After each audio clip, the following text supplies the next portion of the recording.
Olá pessoal, bem-vindos ao nosso giro semanal sobre o mercado financeiro. O destaque da semana vai para a divulgação do nosso índice oficial de inflação, o nosso IPCA, que veio com uma alta de 0,12% no mês de julho, levemente acima do 0,10% esperado pelo mercado. Mesmo assim, a boa notícia veio para a inflação de serviços, veio com uma alta de 0,25%.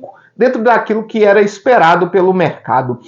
Mas mesmo assim, após a última reunião do Copom, que iniciou aí o ciclo de corte de juros, com um corte maior do que era esperado, de 0,5%, alguns players de mercado esperavam um corte ainda maior na próxima reunião, de 0,75%. E essa inflação, um pouco acima do esperado, acabou esfriando os ânimos. Nossa inflação acumulada dos últimos 12 meses fica em 3,99%. O destaque vai para o setor de alimentação e bebidas e também de habitação, que apresentaram as maiores quedas. Pelo lado da alta, nós temos o setor de transportes, principalmente aí com a reoneração dos impostos federais na gasolina e no etanol. Outra situação também que acabou esfriando os ânimos foi a ata do Copom divulgada essa semana, que mais uma vez ressaltou que os próximos cortes da nossa taxa Selic devam ficar em 0,5 ponto percentual. A ata ressaltou que é pouco provável uma aceleração nesse corte de juros. Nós tivemos ainda a participação de Roberto Campos Neto em uma sabatina no Senado Federal para falar sobre inflação e taxa de juros. O presidente do nosso Banco Central ressaltou aí mais uma vez o nosso tripé econômico, formado por metas de inflação, o câmbio flutuante e também responsabilidade fiscal. Ressaltou ainda que a política monetária leva de 12 a 18 meses para surtir efeito. Por isso, o Banco Central precisa estar sempre atento às perspectivas de inflação. E falando do nosso Banco Central, ele deu mais detalhes aí sobre o real digital, que vai passar a se chamar Drex. A moeda digital do nosso Banco Central tem como objetivo aí inserir o Brasil na economia digital. Ela é baseada na tecnologia do blockchain, que ficou aí muito popular com as criptomoedas. Mas diferentemente aí das criptomoedas que não possuem uma regulamentação institucional, o Drex, que vai ser o nosso real digital, ele vai ser atrelado ao real físico. Então, um Drex vai equivaler a R$1 e vai ser regulamentado aí pelo nosso Banco Central. Lembrando que ele ainda está em testes e só deve se tornar disponível para o público dentro dos próximos 2 anos. Nós tivemos ainda a divulgação, as vendas do varejo que permaneceram estáveis e o volume de serviços, que teve uma alta de 0,2%. Pelo lado do governo federal, nós tivemos a divulgação pelo presidente Lula, que anunciou o novo PAC, o Programa de Aceleração do Crescimento, que foi destaque aí dos governos petistas. A ideia do programa é investir aí cerca de 60 bilhões em obras de infraestrutura nos próximos 4 anos de governo. A nossa inflação mais contida refletiu principalmente na renda fixa. Os juros futuros, o DI para janeiro de 24, encerra com uma queda de 0,14 pontos percentuais. Encerra essa semana cotado a 12,44%.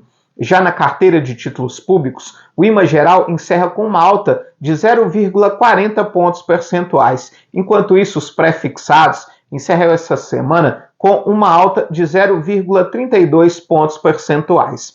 Já na renda variável, ela sofreu com mau humor vindo principalmente do exterior. E mais uma vez o nosso Ibovespa encerra essa semana com uma queda de 1,21%. Já o dólar subiu 0,71% e encerra essa semana cotado aos 4,91.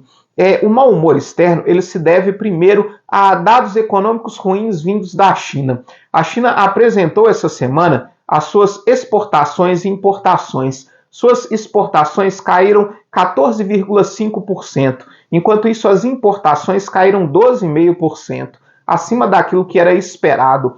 Também divulgou aí a sua inflação ao produtor, que é o PPI, que veio com uma queda de 4,4%.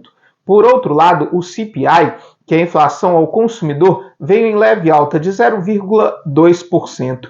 Mas o principal problema da China é, mais uma vez, a crise imobiliária. Dessa vez, uma incorporadora chamada de Cawthron Garden deu calote na sua dívida em algo em torno aí de 22 milhões de dólares. O grande problema é que essa incorporadora ela tem um patrimônio 4 vezes maior do que a Evergrande, que causou toda aquela crise imobiliária lá no início do ano. Isso fez aí com que o preço do minério de ferro mais uma vez encerrasse a semana em queda. Caiu 4,61%, encerrando essa semana cotado aos 103 dólares e 50 centavos a tonelada. Já o petróleo encerra mais uma semana em alta, de 0,56%, com barril Brent, referência para a Petrobras, cotado aos 86 dólares e 72 centavos. Essa alta do petróleo se deve aí à continuidade das tensões no confronto entre Rússia e Ucrânia. A Rússia continua aí atacando as regiões portuárias da Ucrânia e o presidente da Rússia, Volodymyr Zelensky, ameaçou atacar os petroleiros russos no Mar Negro. Isso aí trouxe tensão e acabou elevando o preço do petróleo.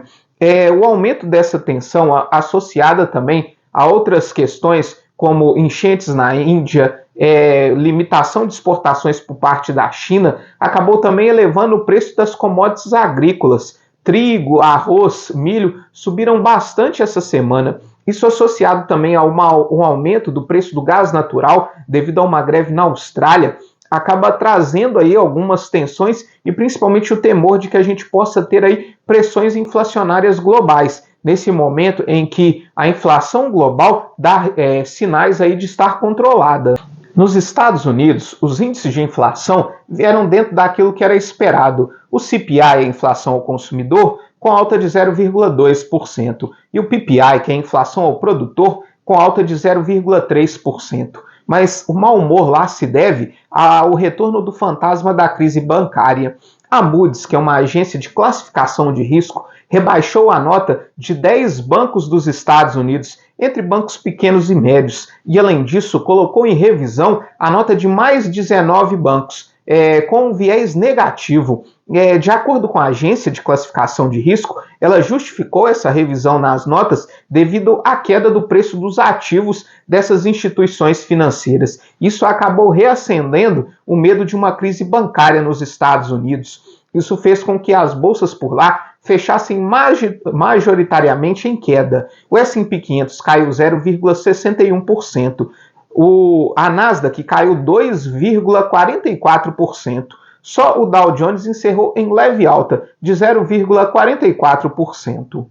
Na Europa, além da tensão entre Rússia e Ucrânia, nós tivemos essa semana um problema na Itália, que divulgou aí que vai criar um novo imposto para as instituições financeiras. Isso fez com que as ações dos bancos por lá caíssem bastante. Depois que o governo italiano anunciou que esse novo imposto ele vai ser limitado, isso acabou fazendo com que as bolsas por lá se recuperassem. Na média geral, as bolsas da Europa fecharam praticamente estáveis. O Stoxx 600 encerra com uma leve queda de 0,02%.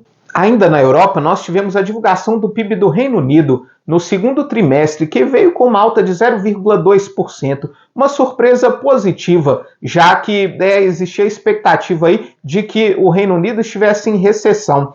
Essa melhora no PIB do Reino Unido traz aí uma melhor perspectiva dentro do continente europeu.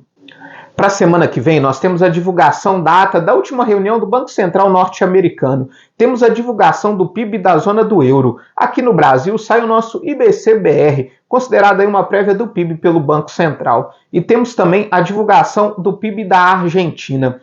A gente segue de olho também na queda de braço aí entre o governo e os bancos em relação aos juros do rotativo do cartão de crédito. O governo tenta criar aí alguma forma de regulamentação para limitar esses juros. A Febraban, que é a Federação dos Bancos, divulgou uma nota essa semana que até aceita a limitação dos juros do rotativo do cartão de crédito, mas desde que as compras parceladas no cartão de crédito sem juros sejam extintas ou até mesmo limitadas, o que pode afetar bastante aí o nosso comércio varejista. Por outro lado, o presidente do Banco Central, Roberto Campos Neto, defendeu aí alguma coisa intermediária, onde que você não tenha mais o rotativo do cartão de crédito, mas sim seja possível parcelar a fatura do cartão de crédito com uma taxa de juros menor. Tudo isso aí é um esforço do governo federal no sentido aí de tentar diminuir a taxa de endividação das famílias brasileiras. Muito obrigado e até a próxima semana.